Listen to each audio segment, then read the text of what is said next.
This morning, we are hearing from the wife of a Pulaski County inmate who is suing the jail and the sheriff.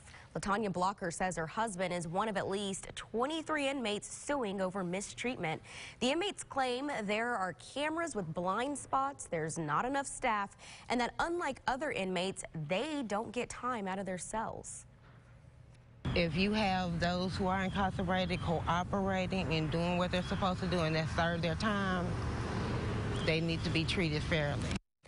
The Pulaski County attorney would not comment on the issue, but says he has not been given any official paperwork about the lawsuit.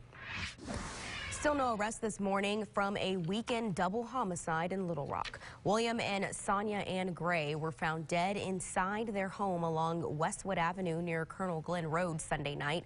Police say Sonia Gray's son found the couple. He had been dropped off at the house after going to church. Detectives interviewed him and the person who dropped him off. There is no suspect information at this time. We're hearing more from police in Jacksonville after they say an officer was forced to shoot and kill a man over the weekend.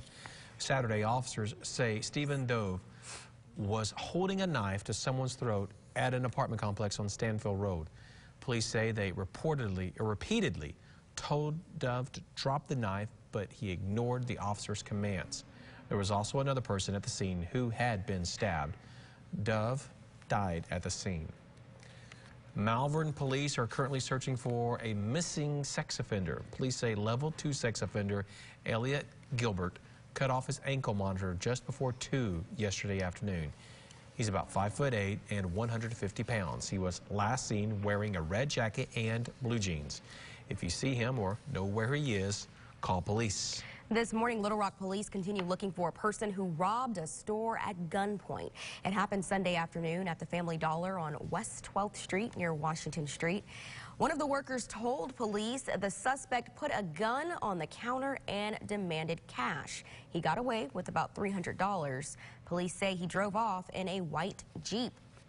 And it didn't take long for Little Rock police to arrest a man accused of robbing a bank. We're told he was armed with a fire extinguisher. It happened just before noon yesterday at an Arvis Bank inside the Walmart Supercenter on Shackelford. Police say the suspect, 19-year-old Corvion Hall, also tried to rob someone before heading inside the bank. He faces aggravated robbery charges. Thousands of patients of CHI St. Vincent looking to see the free health care clinic approved once again at tonight's Little Rock City Board meeting. Isabella Moeller is live this morning, breaking down just how important this is for the capital city. Good morning, Isabella. Hey, good morning, Pat. There are 7,000 patients that went to this clinic last year alone. What's great about it is not only is the clinic free, but they also provide free transportation to and from the appointment. So officially on the docket tonight is the approval of $175,000 to continue this clinic at CHI St. Vincent East. It's a clinic that offers free health care and dental services to low-income residents. Now, the clinic has been around for nearly 50 years, and many of the professionals at the clinic say they've been there for the majority of that time and argue that it's used more than the public realize. I think a lot of times people think that everybody has health insurance now, in which they really don't.